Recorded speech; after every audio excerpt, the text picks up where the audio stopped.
মসজিদ দায়িত্ব নিয়েছেন তৃণমূল বিধায়ক হুমায়ুন কবির। 6 ডিসেম্বর বাবরি ধ্বংসের দিনকেই শিলান্যাসের জন্য বেছে নেওয়া হয়েছে। বাবরি মসজিদ ট্রাস্ট করা যাবে না জানালো স্বরাষ্ট্র মন্ত্রক। আবার শুরু হলো বিতর্ক। নতুন করে তৈরি করা হবে বাবরি মসজিদ, আর সেই মসজিদ নির্মাণ করার দায়িত্ব নিয়েছেন মুর্শিদাবাদের ভরতপুরের তৃণমূল বিধায়ক হুমায়ুন কবির। মসজিদ তৈরির প্রাথমিক প্রস্তুতি হয়ে গিয়েছে। আগামী 6 ডিসেম্বর বাবরি মসজিদের ভিত্তিপ্রস্তর স্থাপন হবে। তারপর মসজিদের নির্মাণ কাজ শুরু হবে। কিন্তু তারই মধ্যে কেন্দ্রীয় স্বরাষ্ট্র মন্ত্রক স্পষ্ট জানিয়ে দিয়েছে, বাবরি মসজিদের নামে কোনো ট্রাস্ট করা যাবে না।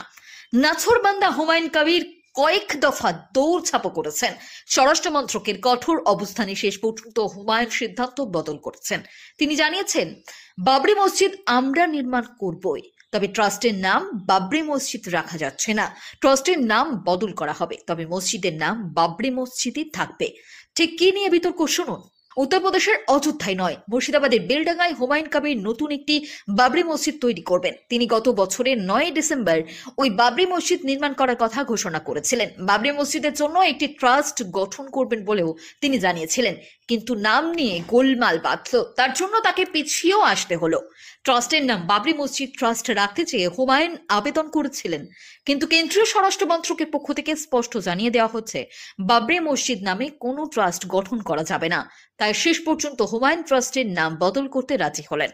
সংবাদ মাধ্যমকে হুমায়ুন বলেছেন, 1.5 মাস আগে বাবরি মসজিদ ট্রাস্টের রেজিস্ট্রেশনের জন্য কলকাতায় স্বরাষ্ট্র মন্ত্রকের আঞ্চলিক কার্যালয়ে আবেদন করেছিলাম, কিন্তু সেখান থেকে বলা হয়েছে বাবরি মসজিদের নামে কোনো ট্রাস্ট করা যাবে না। তাই আমরা ট্রাস্টের নাম বদল করার সিদ্ধান্ত নিয়েছি।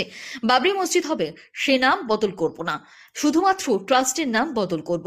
হুমায়ুন আরও বলেছেন, মোট 9 জনের কার্যকরী কমিটি গঠন হবে, তারাই মসজিদ পরিচালনা করবেন। 1992 সালের 6 ডিসেম্বর অযোধ্যার বাবরি মসজিদ ধ্বংস করা হয়েছিল। তাৎপর্যপূর্ণভাবে হুমায়ুন ঐতিহাসিক সেই 6 ডিসেম্বরকেই মসজিদের ভিত্তিপ্রস্তর স্থাপনের জন্য বেছে নিয়েছেন। আগামী 6 ডিসেম্বর মসজিদের ভিত্তিপ্রস্তর স্থাপন হবে।